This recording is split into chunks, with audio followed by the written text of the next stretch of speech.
Good morning student. मैं हूं आपका मैथ टीचर विवेक मेवाड़ा। बेटा प्रीवियस वीडियो में हमने पढ़ा था कि लीनियर पेयर क्या होता है और मैंने आपको क्या सिखाया था कि लीनियर पेयर अप्लाई करने के लिए पहली शर्त आपके सामने क्या रहेगी कि जब भी हमको एक स्ट्रेट लाइन गिवन होगी तभी लीनियर पेयर अप्लाई हो सकता है। तो स्ट्रेट लाइन पर बनने वाले सभी एंगलों का सम लीनियर पेयर होता है। ये हमने प्रीवियस वीडियो में पढ़ा था और उससे रिलेटेड हमने एक क्वेश्चन करा था, क्वेश्चन नंबर 1। तो आज हम आगे के क्वेश्चन को करते हैं। ध्यान दीजिएगा कि स्ट्रेट लाइन पर बनने वाले सभी एंगल का सम 180 डिग्री, ये हमने लीनियर पेयर पढ़ा था। अगर स्ट्रेट लाइन गिवन नहीं होगी तो हम लीनियर पेयर अप्लाई नहीं कर सकते, ये बात ध्यान देना। अब मैं आपके सामने क्वेश्चन नंबर 2 सोल्व करा रहा हूं। 6.1 का क्वेश्चन नंबर 2 आपको डायग्राम दे रखा है। X O Y is a line. Question में क्या बोला है? X O Y is a line. और इसके अलावा क्या बोला है? MON इज ए लाइन और POY बराबर 90 डिग्री। क्या क्या गिवन दे रखा है? और इसको A दे रखा है, इसको B दे रखा है, इसको C दे रखा है और इधर वाला O दे रखा है। गिवन दे रखा है आपको angle POY is equal to 90 degree. इसके अलावा एक चीज और गिवन दे रखी है, A/B बराबर 2/3 और फाइंड में क्या डाल दिया? C की वैल्यू बताओ। अब इस डायग्राम में जहां पर C दिख रहा है उसकी वैल्यू बताओ। बेटा मैं आपको पहले भी एक्सप्लेन करके आ चुका हूं कि आपका जो भी क्वेश्चन होगा उसको आपको नंबरिंग करनी होती है, एंगल 1, एंगल 2, एंगल 3। अब इस क्वेश्चन में मैं नंबरिंग क्यों नहीं करूंगा? क्योंकि यहाँ पर नंबरिंग की जगह ABC वर्ड आ गया। एक तरह से ABC भी नंबरिंग ही है, तो अच्छी बात यह है कि इस क्वेश्चन में नंबरिंग होकर दे रखी है। और रेशियो से रिलेटेड क्वेश्चन को मैं आपको पहले भी कितनी बार एक्सप्लेन कर चुका हूं। अगर नहीं सुना आपने तो आप वापस नोट डाल के लिख लीजिएगा कि जिस भी क्वेश्चन में रेशियो गिवन होगा, जिस भी क्वेश्चन में रेशियो गिवन होगा, रेशियो गिवन है तो रेशियो को जब हटाते हैं तो उसकी जगह पर वेरिएबल लगाते हैं। सिंपल सा स्टेटमेंट लिख देना, रेशियो हटाओ वेरिएबल लगाओ। तो रेशियो हटाओ और उसकी जगह पर वेरिएबल लगाओ। तो यहाँ से मैं रेशियो हटा रहा हूँ और उसकी जगह पर वेरिएबल लगाऊंगा। तो A बराबर 2 दे रखा है और वेरिएबल लगा दो, कुछ भी वेरिएबल लगा दो, ABC, XYZ। B बराबर कितना हो गया? 3x। तो रेशियो हटाए और उसकी जगह पर वेरिएबल लगाए। अब आपको बोल रहा है C की वैल्यू बताओ इस क्वेश्चन में। तो देखिए सबसे पहले मैंने एक स्ट्रेट लाइन देखी, मैंने देखी एक स्ट्रेट लाइन XY।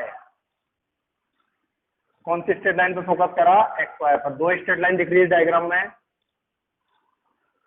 और उस पर बनने वाले एंगल यहाँ पर रफ डायग्राम बना देता हूँ। ये देखिए, ये स्ट्रेट लाइन के XY के ऊपर का डायग्राम देख लो पूरा, मैंने यहाँ रफली मेंशन कर दिया। ये B है, ये A है और ये कितना दे रखा है? 90। तो स्ट्रेट लाइन बन गई XY और अपन ने स्ट्रेट लाइन मिलते ही क्या करना सीख रखा है? लीनियर पेयर अप्लाई करना सीख रखा है। तो लीनियर पेयर क्या होता है? स्ट्रेट लाइन पर बनने वाले जितने भी एंगल है। अब जितने भी एंगल कौन कौन से यहाँ पर? एक तो B है, एक A है और एक 90 है। तो स्ट्रेट लाइन पर बनने वाले सभी एंगलों का सम 180 डिग्री होता है और ये लीनियर पेयर हमने पढ़ा है। तो B की और A की वैल्यू हमको गिवन में दे रखी है, B बराबर 3x और A बराबर 2x। ये वैल्यू मैं यहाँ पर पुट करूंगा, B बराबर 3x और A बराबर 2x। 180 में से 90 को सब्ट्रैक्ट करा तो 90 रह गया। 3x और 2x कितना हो गया 5x।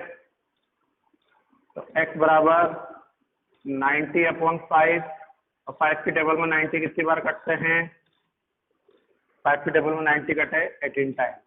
तो x बराबर कितना आया इस क्वेश्चन में 18। तो x बराबर 18 आ गया। तो इस x की वैल्यू को 18 को आपको यहाँ पर पुट करना पड़ेगा कि आपका a और b क्या बनेगा एक्चुअल में। तो आपने स्टार्टिंग में a बराबर गिवन में क्या दे रखा 2x। तो 2 की जगह 2 और x की वैल्यू कितनी आ गई 18। 18 को 2 से मल्टीप्लाई करा तो a तो निकला आपका 36 डिग्री। ये कितना होगा 36। b बराबर स्टार्टिंग में गिवन क्या दे रखा है 3x। ये दे रखा b बराबर 3x। x की वैल्यू रखी 18 तो b कितना हो गया 54। देखो x बराबर 18 आप निकाल चुके हो। तो a की वैल्यू हो गई 36, b की वैल्यू हो गई 54 और ये हो गया 90। तो चाहो तो तीनों का सम कर लो 180 डिग्री बन रहा होगा। लेकिन अपन को उसने a और b नहीं पूछा, उसने क्या पूछा है c। अभी अपन को c फाइंड करना है। तो मेन डायग्राम पर आओ और देखो c किस स्ट्रेट लाइन पर दिख रहा है। c दिख रहा है अपन को इधर वाली स्ट्रेट लाइन पर mn के इधर वाला पोर्शन। तो मैं ये वाला डायग्राम यहाँ बना देता हूँ mn वाला। ये m है ये n है तो बीच में o है और इधर h है। mn के इधर वाले पोर्शन पे c दिख पा रहा है तो उस पर बनने वाले एंगल क्या क्या दे रखे, एक तो b और एक c। तो mn यहाँ पर एक स्ट्रेट लाइन दे रखी डायग्राम में। तो mn के इधर वाले पोर्शन में मुझे c फाइंड करना तो इधर दिख रहा है। तो देखिए अब इस वाली डायग्राम पर लीनियर पे अप्लाई कर दूं b प्लस c बराबर 180 डिग्री और ये अप्लाई कर दिया लीनियर पे। b की वैल्यू मैं ऊपर फाइंड करके आ चुका हूं 54 डिग्री। 54 डिग्री c की जगह पर c 180 की जगह 180। तो 180 में से 54 को माइनस करो तो कितना हुआ 50 60 70 80। तो आपका c कितना आ गया 126 डिग्री। तो आपका आंसर क्या कहलाएगा c बराबर 126 डिग्री। तो इस तरीके से ये वाला क्वेश्चन आपका सोल्व होएगा। तो ध्यान दीजिएगा स्टूडेंट कि क्वेश्चन को करने का कंसेप्ट क्या होता है। 6.1 के सभी क्वेश्चनों में आपको देखना है कि हमको स्ट्रेट लाइन कौन सी दे रखी है, उस स्ट्रेट लाइन पर बनने वाला एंगल कौन कौन सा है और उन सभी को जोड़कर 180 डिग्री अप्लाई करते हैं। तो आपके 6.1 के क्वेश्चनों का यही कंसेप्ट रहेगा पूरे चैप्टर का, पूरी एक्सरसाइज का। ये आपका क्वेश्चन नंबर 2 था। अब क्वेश्चन नंबर 3 देखिए। ये फाइंड वाला था, क्वेश्चन नंबर 3 प्रूव वाला आ जाएगा।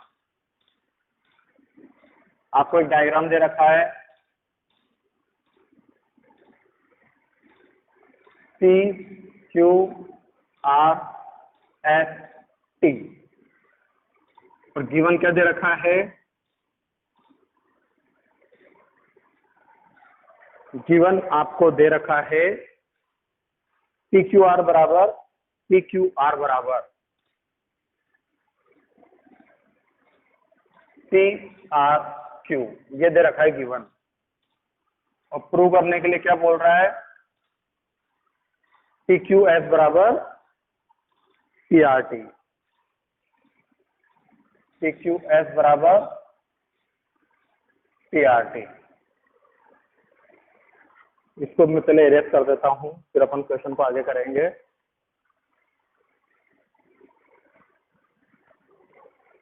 तो सुनिए स्टूडेंट, अब मैंने आपको क्या बोला था, जब कभी भी कोई भी क्वेश्चन आपको दे रखा हो तो उसका डायग्राम बनाओगे, उसका क्या गिवन है वो लिखोगे, उसका क्या प्रूव है वो लिखोगे। फिर उसके बाद मैंने आपको स्टेटमेंट बोला था कि डायग्राम में अगर एंगल नहीं दे रखे हों तो आपको उसको नंबरिंग करनी है। तो देखिए इस डायग्राम में मुझे जहां जहां पर भी एंगल दिख रहे हैं मैं उसको नंबरिंग कर देता हूँ। इसको एंगल 1, इसको एंगल 2, इसको एंगल 3, इसको एंगल 4 और एक और जगह पर एंगल दिख रहा है एंगल 5।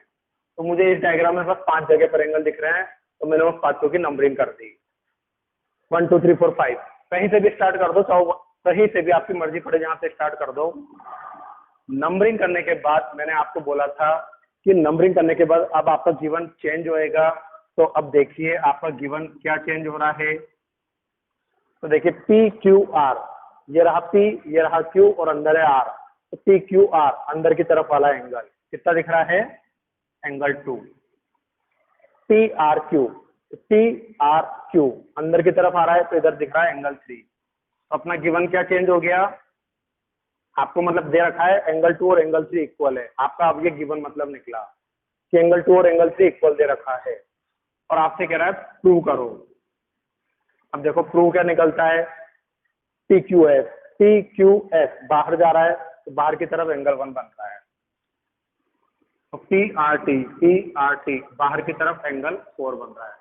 मतलब अब आपका प्रूव डेट क्या चेंजेस हुआ कि आपको 1 और 4 को इक्वल लाना है, कि एंगल 1 और एंगल 4 इक्वल होंगे, इस चीज को आपको प्रूव करना है। तो समझ में आया, डायग्राम दे रखा होगा, गिवन दे रखा होगा, प्रूव डेट दे रखा होगा, आपको डायग्राम की नंबरिंग करनी होगी। नंबरिंग करने के बाद उसका क्या गिवन चेंज होता है, उसका क्या प्रूफ चेंज होता है, आपको फिर आगे बढ़ना है। अगर ये चीज कर ली तो आगे आप कहीं पर भी नहीं उलझोगे, आगे का पोर्शन बहुत सिंपल हो जाता है। तब देखिए अपन को स्ट्रेट लाइन क्या दे रखी है, एस टी, और एक बार मैं यहाँ पर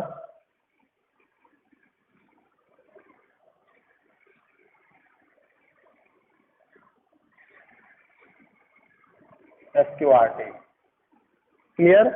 एक बार मैं इस लाइन पर बनने वाला ये पी क्यू वाली लाइन ले रहा हूँ, पी क्यू, और पी क्यू के इस तरफ देखो क्या दिख रहा है, 1 और 2। एक तरफ 1 दिख रहा है और एक तरफ 2 दिख रहा है। तो इस वाली पे लीनियर पे लगा दूं मैं, एंगल 1 प्लस एंगल 2 बराबर 180 डिग्री लीनियर पे, और इसको नाम दे दिया इक्वेशन 1। अब ऐसे ही इधर वाली लाइन छुपा लेता हूँ, पहले इधर वाली छुपाई थी, अब इधर वाली छुपा लेता हूँ। तो कौन सी लाइन दिख रही है, ये पी आर, इधर टी और इधर क्यू, और इधर बनने वाला एंगल है 3 और इधर बनने वाला है 4। इस पर भी लीनियर पे लगा दूं, एंगल 3 प्लस एंगल 4 बराबर 180 डिग्री। रीजन लिखना मत भूलना, रीजन के ही नंबर होते हैं। अब आगे देखिए, from equation first and second. अब इक्वेशन फर्स्ट और सेकंड देखो, ये रही इक्वेशन 1 और ये रही इक्वेशन 2। अब देखिए इन दोनों इक्वेशन में ये RHS और ये भी RHS, दोनों के RHS इक्वल दिख रहे हैं। क्लियर स्टूडेंट, अगर दोनों के RHS इक्वल दिख रहे हैं तो हम उनों के LHS को भी इक्वल कह सकते हैं। अगर किसी दो इक्वेशन के आपको RHS इक्वल दिख रहे हैं तो हम उसके LHS को भी इक्वल कह सकते हैं। तो यही बात मैंने यहाँ पर लिख दी, फ्रॉम इक्वेशन 1 एंड 2। तो दोनों के LHS को मैं इक्वल कर देता हूँ। RHS इक्वल थे तो LHS भी इक्वल होंगे, तो देखो दोनों को इक्वल कर दिया। RHS के इक्वल होने से LHS भी इक्वल हो गए।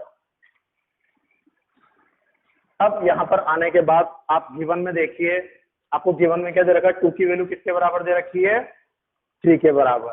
तो देखिए यहाँ से आप गिवन से एंगल 2 की जगह क्या रख दोगे, एंगल 3, और बाकी सब कुछ एज इट इज लिख दोगे।